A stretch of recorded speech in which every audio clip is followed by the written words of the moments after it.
Now, holy sanctuary, next topic. And know in every generation there is a shepherd, a Moses, for Moses was the faithful shepherd. And this shepherd makes a sanctuary, and know, the little children receive the undefiled breath of their mouths from this sanctuary. When a child begins to read and enters the study of Torah, he is first taught the verse, and he called to Moses. All the tzaddikim of the generation, each and every one of them play the role of this shepherd, and for each of them is a Moses. Each in his own way makes a sanctuary, the sanctuary from which the children receive the breath of their mouths. All right. Each receives the breath of the mouth from him, each child in accordance with his nature. All right, that's reviewing everything, a lot of things we talked about already. What's new there is the idea of little children, but that's pretty obvious. And the mouths of the children, we already talked about the mouth as a vibrator. So again, apply that right away, that each child somehow is dealing with his own dialectic, all right, his own opposites, mama, papa.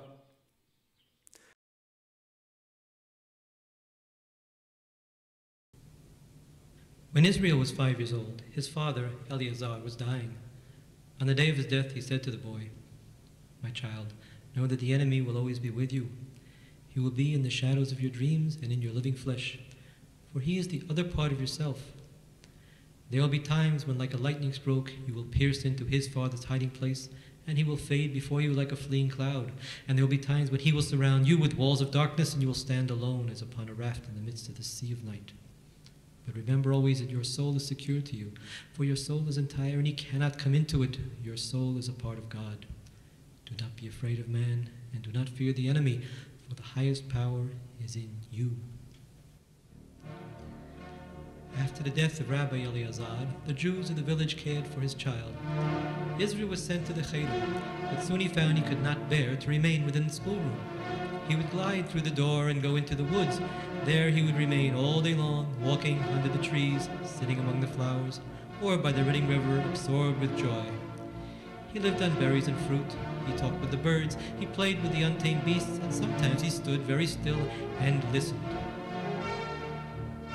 So Israel grew.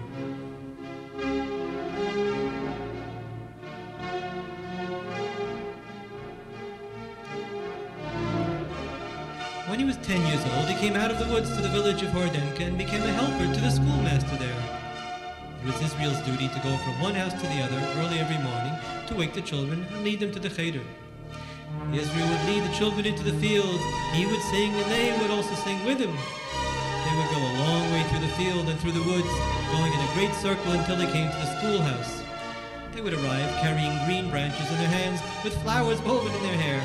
Often they sang, "Praised be his holy name, Amen," for Israel knew no other song.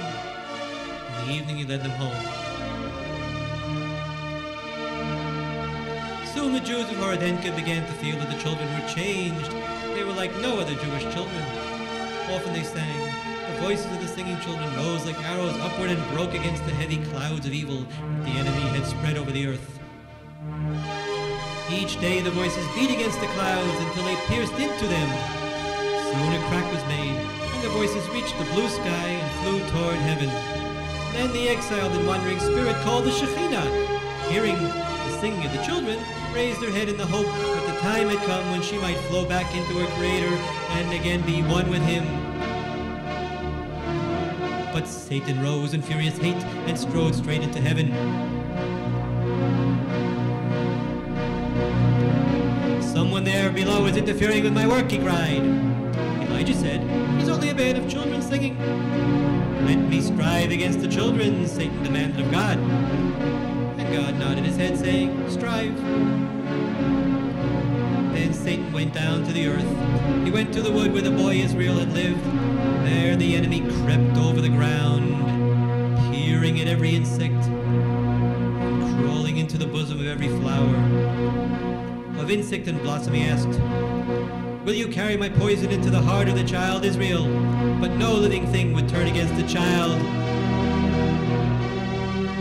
But in that wood lived an aged charcoal burner who had been born without a human soul. His body lived and ate and slept, but he did not know what was right and what was wrong. He was afraid of humans, and therefore hid himself in the forest. Some people thought he was a sorcerer, and they feared him.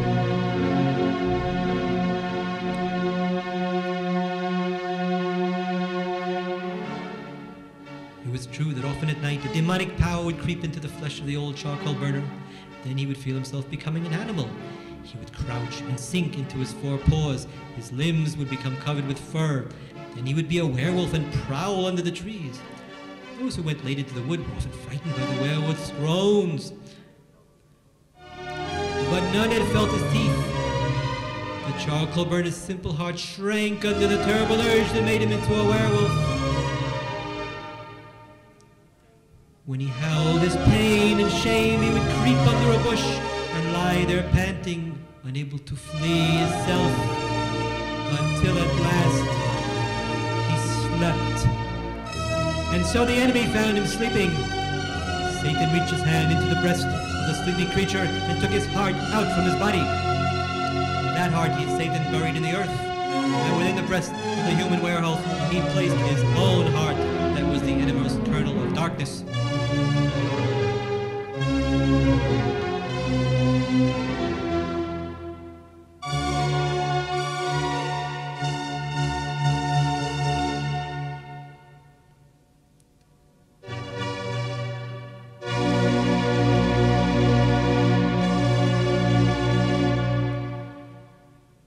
When Israel came at dawn with his singing children towards the forest, the werewolf broke from the bush and rushed with snorting nostrils and teeth that flashed like knives towards the flock of children.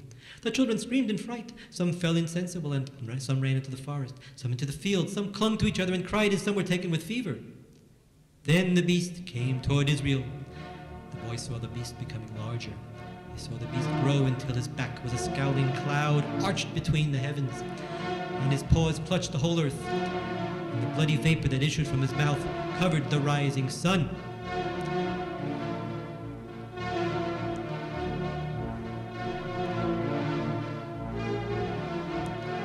But the boy was not afraid. He walked straight forward, going into the very body of the werewolf, and nothing stopped his steps.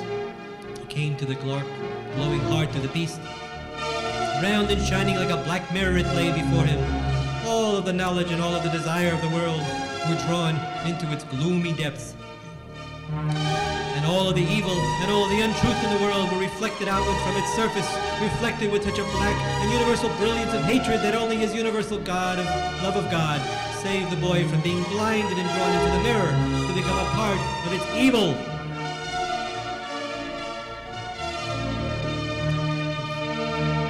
That black heart was given into his hand. He closed his fingers tightly over it. He held it fast. Then he felt it palpitating within his hand, shivering and jerking like a fish out of water. He felt the blood drop from it, and he knew the immeasurable pain that was in that heart, pain that began before time began and would endure forever. Then he took pity and gave freedom to the heart. He placed it upon the earth, and the earth opened and swallowed the black heart into itself. Of the day, townsfolk found the charcoal burner lying dead under the bushes in the woods. A smile of simple innocence was on his face. His eyes were closed. Then they did not understand why they had ever feared him, saying he became a werewolf at night in the woods. For in death, he was like a child.